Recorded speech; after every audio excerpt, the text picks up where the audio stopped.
Hello. చాలా వరకు శాస్త్రవేత్తలు పరిశోధనల్లో కొత్త కొత్త విషయాలన్నీ కనుగొంటూ ఉంటారు. అండ్ మోరోవర్ అటు పెస్టిసైడ్కి సంబంధించి కావచ్చు, లేకపోతే మరొక కొత్త కొత్త వంగడాలు కావచ్చు, అలాగే వీటికి సంబంధించి చాలా అంటే ఒక వ్యవసాయ పరంగా కొత్త కొత్త ప్రయోగాలన్నీ కూడా చేస్తూ ఎంతో ఆదర్శంగా నిలుస్తూ ఉంటారు. అయితే కొన్నిసార్లు కొన్ని చోట్ల జరుగుతున్న విషయాలు చూస్తే మనకు నిజంగా చాలా గమ్మత్తుగా అనిపిస్తాయి. ఫర్ ఎగ్జాంపుల్ ఇప్పుడు నేను చెప్పబోయే విషయం కూడా అలాంటిదే ఒకటి. హవాయ్ దీవులు అని చెప్పేసి అమెరికాలో ఉన్నాయి, మనకు తెలుసు. చాలా బాగుంటాయి కూడా అవి. కొద్ది కాలంగా ఇక్కడ ఉన్నటువంటి 33 రకాల జాతుల పక్షులు చనిపోయే దశకి అంటే అంతరించిపోతున్నట్లుగా అక్కడున్న లోకల్ గవర్నమెంట్ గుర్తించింది. అండ్ మరో 17 టైప్స్ ఆఫ్ జాతులు కూడా ఆ పక్షులు కూడా కనిపించకుండా పోయే ప్రమాదం ఉందని గుర్తించారు. అయితే 2018లో అక్కడ అకికికి అనే పక్షుల సంఖ్య 450 ఉండగా 2023లో ఏకంగా వాటి సంఖ్య 5కు పడిపోయిందట. అంటే ఏ స్థాయిలో అంతరించిపోతున్నాయో ఒకసారి ఆలోచించవచ్చు. ఇప్పుడు ఒకే ఒక్కటి ఈ టైంకి ఉండొచ్చు అనేటువంటి అంచనా వేస్తున్నారు. అయితే మరో ఏడాదిలోపు మరో 17 రకాల జాతుల పక్షుల సంఖ్య కూడా కనుమరుగైపోయే ప్రమాదం ఉందని తెలియడంతో అధికారులు వెంటనే తక్షణ చర్యలు తీసుకుంటున్నారు. అసలు ఎందుకు అంతరించిపోతున్నాయి అనేది వాళ్ళు కొంత పరిశోధన చేశారు. పర్యావరణవేత్తల సూచనలతో పక్షులను కాపాడడానికి అత్యవసరంగా రంగంలోకి దిగారు.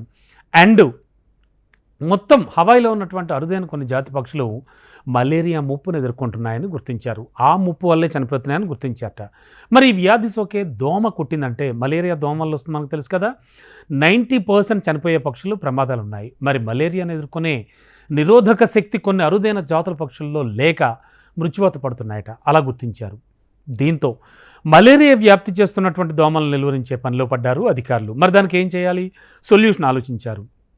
ఇందుకోసం వాళ్ళు తీసుకున్నటువంటి సొల్యూషన్ ఏంటంటే వోల్బాకియా అనే బ్యాక్టీరియాతో ఉన్న మగ దోమల్ని అక్కడ ప్రవేశపెడితే ఖచ్చితంగా ఆ దోమల సంఖ్య పెరిగి మలేరియా వ్యాప్తి చెందుతున్న దోమలు తగ్గిపోతాయి, చచ్చిపోతాయి అనేది వాళ్ళ భావన.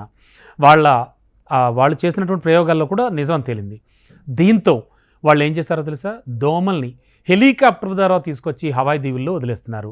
ప్రతి వారం ఒక హెలికాప్టర్ ద్వారా వాళ్ళు 2.5 లక్షల చొప్పున దోమల్ని విడిచి వెళుతున్నారట హవాయి దీవుల్లో. ఇలా ఇప్పటివరకు 1 కోటికి పైగా దోమల్ని హవాయి దీవుల్లో వదిలారని తెలుస్తోంది. ఈ వోల్బాకియా అనే బ్యాక్టీరియాతో ఉన్న మొగదోమలతో కలిసి ఆడదోమలైతే గుడ్లు పొదిగే ప్రసక్తి లేదుట. ఇలా క్రమక్రమంగా చేయడం వల్ల ఏమవుతుంది? దోమల సంఖ్య తగ్గిపోతుంది. తద్వారా మలేరియాను వ్యాప్తి చేస్తున్న దోమలు కూడా అంతరిస్తాయని అధికారులు చెప్తున్నారు. ఆ తరువాత అరుదైన జాతి పక్షులను కాపాడుకోవచ్చు. సింపుల్. సో అందుకని ఇప్పటివరకు కూడా దాదాపు 1 కోటికి పైగా దోమలను అక్కడ వదిలేస్తా. చాలా విచిత్రంగా ఉంది కదా. అమెరికా నేషనల్ పార్క్ సర్వీసెస్ సహాయంతో హవాయి గవర్నమెంట్ ఈ తరహా చర్యలను కొనసాగిస్తూ ఉంది. మొత్తానికి మలేరియా వ్యాప్తి చెందిస్తున్నటువంటి దోమలను చంపడానికి ఒక కొత్త తరహా ప్రయోగాన్ని చేస్తున్నారు. హెలికాప్టర్తో చాలా భారీ వ్యయం అవుతున్నా కూడా అక్కడికి పట్టుకెళ్ళి ఆ దోమలను హవాయి ద్వీపాల్లో వదులుతున్నారు. చాలా గమ్మత్తుగా ఉంది కదా.